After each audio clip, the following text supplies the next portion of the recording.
Last Friday, Saikat Chakrabarti suddenly resigned as Alexandria Ocasio-Cortez chief of staff to work full-time on forcing Americans to pursue the Green New Deal. Or at least that's how the headlines ran the story at the time. But this week, they're singing a different tune. Federal investigators are now going after Chakrabarti in response to new findings that he mishandled campaign contributions. From the New York Post, the feds are looking into possible campaign finance misdeeds by Representative Alexandria Ocasio-Cortez's chief of staff and lead rainmaker, who suddenly resigned Friday, federal sources told the Post. The inquiry centers on two political action committees founded by Saikat Chakrabarti, the top aide who quit along with Ocasio-Cortez spokesman Corbin Trent, the sources said. Trent left to join the Congresswoman's 2020 re-election campaign. The two PACs being probed, brand new Congress and Justice Democrats, were both set up by Chakrabarti to support progressive candidates across the country.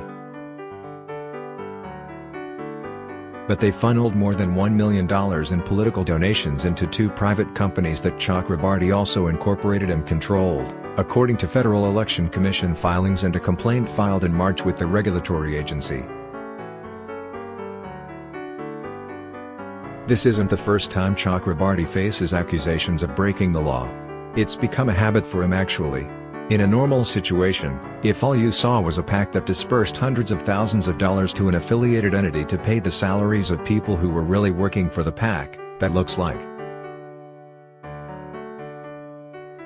a PAC that takes in money to engage in political activity but is actually enriching its owners, said Adav Noti, former Federal Election Commission lawyer who is now chief of staff of the Campaign Legal Center, a group that advocates for greater transparency in campaign finance. And because his salary was less than $126,000, congressional rules exempted the chief of staff from having to disclose his outside income. That probably explains how he was able to get away with the crime for so long, if a crime was actually committed. Again, so far no hard evidence exists that Chakrabarti broke the law. But federal investigators are very interested in his records and they're now taking a closer look at the numbers. And there's more. From Hot Air, if these allegations are true in Chakrabarti's case, it has the irony of demonstrating that the Democratic Socialists are a little more interested in profit than they profess, even if the arrangements turn out to be entirely legal. If federal investigators have grown curious about Chakrabarti's money transfers, they'll be positively nosy about the appearance of a conspiracy to keep them under wraps. A federal probe over these matters would explain why Chakrabarti left his office immediately, and why Ocasio-Cortez was a no-show at a campaign event over the weekend.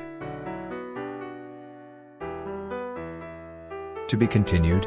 Facebook has greatly reduced the distribution of our stories in our readers' news feeds and is instead promoting mainstream media sources.